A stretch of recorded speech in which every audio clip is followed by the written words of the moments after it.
This latest rule set from Lucid Eye Publications is the Red Book of the Elf King, a set of skirmish level rules set within a unique fantasy universe. Having collaborated with rulesmeister Rick Priestley, the game uses elven characters and warriors from Lucid Eye's own miniatures range.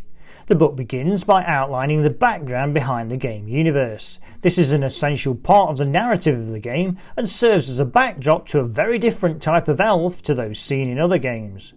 The rules follow close on the heels of the narrative with a clearly laid out guide to what is needed.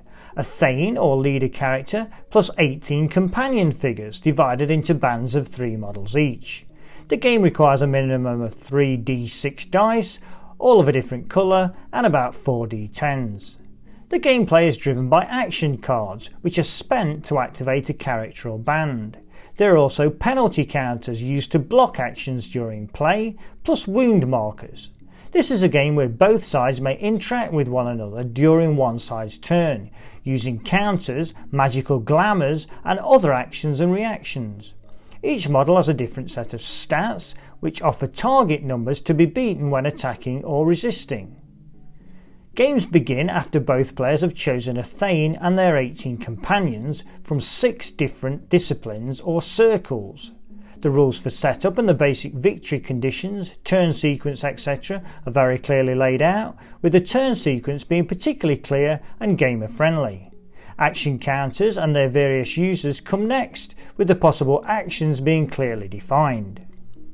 Players roll for the number of available counters each turn, meaning that players can't rely upon being able to enact their elaborate plans.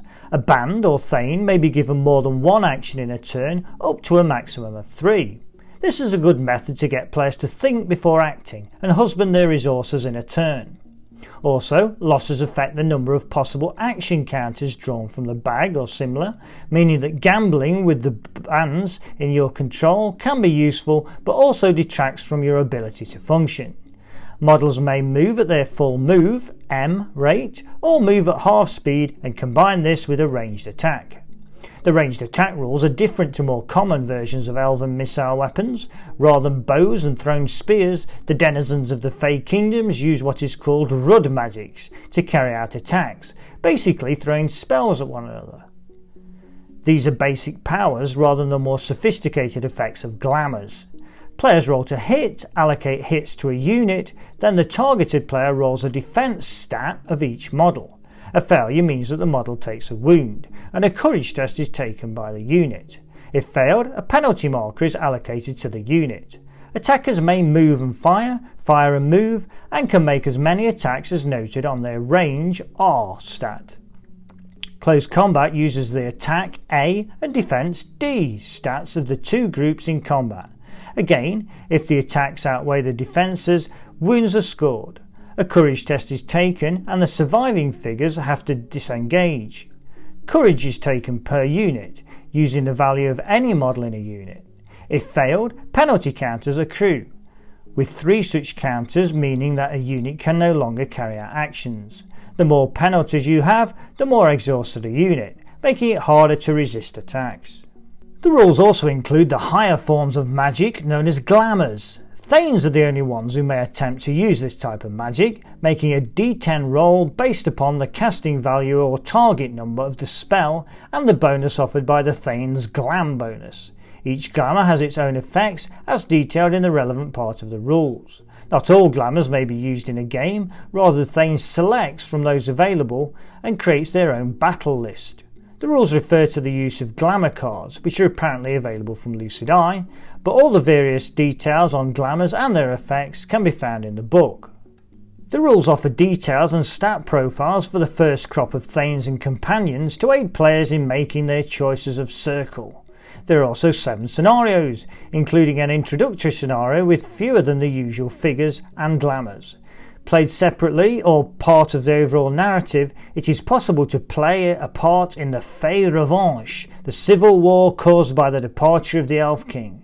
All the scenarios are simple and clearly presented, and each one has all the details needed to game with little or no ambiguity.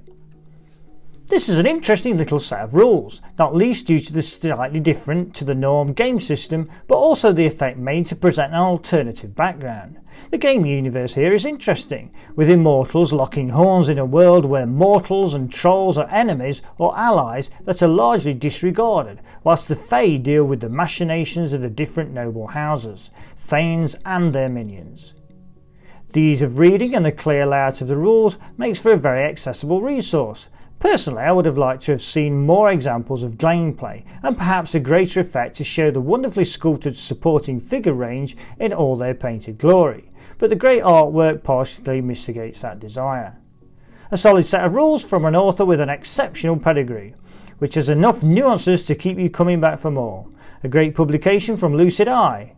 Now what about the rules for that plot device range?